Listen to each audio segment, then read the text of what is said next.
በስመ አብ ወወልድ ወመንፈስ ቅዱስ አሐዱ አምላክ አሜን።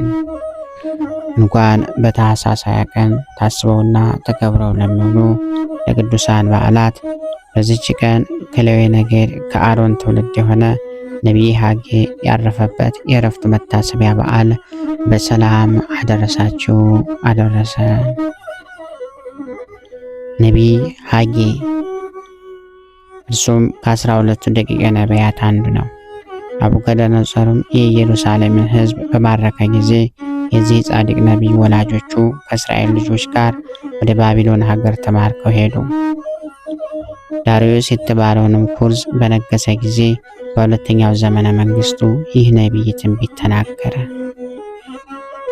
እስራኤልን ልጆች ወደ ሀገራቸው የገቡ ዘንድ ኩርዝ ዳርዮስ ባሰናበታቸው ጊዜ እነርሱም ከገቡ በኋላ ቤተ መቅደስን ከመስራት ቸለል ባሉ ጊዜ እነርሱን ግን በአማሩና በተሸለሙ ቤቶች ውስጥ ይኖሩ ነበርና እንዲህ አላቸው።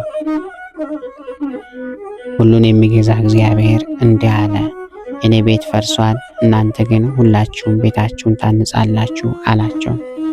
ስለዚህ ከምድር በላይ ያለች ሰማይ ዝናብ ለዘር ትነሳለች፣ ምድርም ፍሬዋን አትሰጥም አላቸው።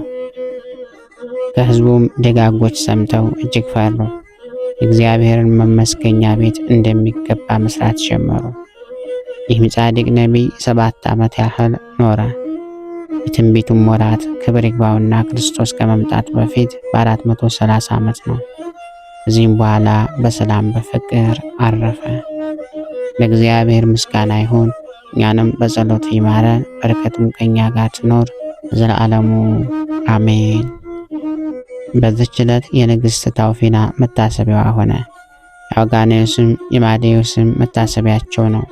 በረከታቸው ከኛ ጋር ትኖር ለዘላለሙ አሜን።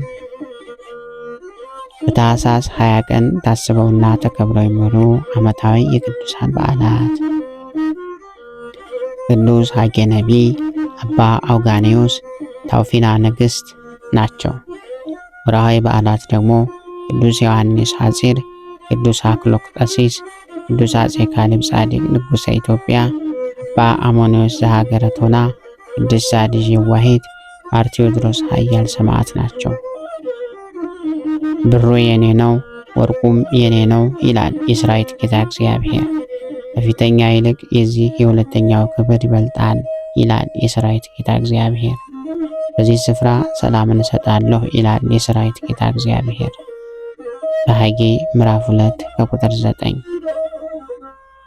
ጌታ ሆይ ከብልጽግናቸው ብዛት የተነሳ ብዙ መባን ካገቡት ይልቅ የድሃይቱን አነስተኛ መባ እንደተቀበልክ በሁል ጊዜ የሚያገለግሉን አእላፍ መላእክት እያሳሰብ በችግሬ ጊዜ የማቀርብልህን ምስጋና ተቀበል።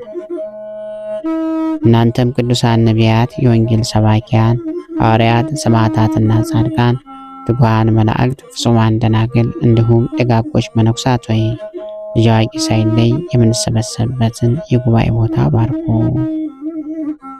ይህንን መጽሐፍት አዘጋጅቶ ብራና ዳምጦ የጻፈውንና ያጻፈውን ከግዕዝ ወደ አማርኛ የተረጎመውን ቃለ ንባቡን በእርጋታ መንፈስና በተመስጦ ሕሊና ያዳመጠ በደለኛን ሁሉ የምታስምር የጌታ እናቱ በማርያም ጸሎት ኢየሱስ ክርስቶስ ሆይ በአንድነት ይማረን። ኢየሱስ ክርስቶስ ሆይ በአንድነት ይማረን።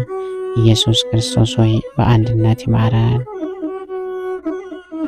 ልብህን በእርጋታ ኑሮ የሁሉም መጨረሻና የሁሉም አገልጋይ ለመሆን በጣም ትጋ። ከከንቱ ንግግር ዘገምተኛና ሰነፉን ነገር ግን የቅዱሳት መጽሐፍትን ቃል በማወቅ በመስማት ድህነትን የሚሰጡ ናቸውና ብለፉን። ታላቁ ባስልዮስ ዘቂሳርያ። ክብር ምስጋና ይሁን አንድ አምላክ ለሆነው ለአብ ለወልድ ለመንፈስ ቅዱስ ስም እስከ ዘላለሙ አሜን። ወስብሐት ለእግዚአብሔር ወለወላዲቱ ድንግል ወለመስቀሉ ክቡር። ይቆየን።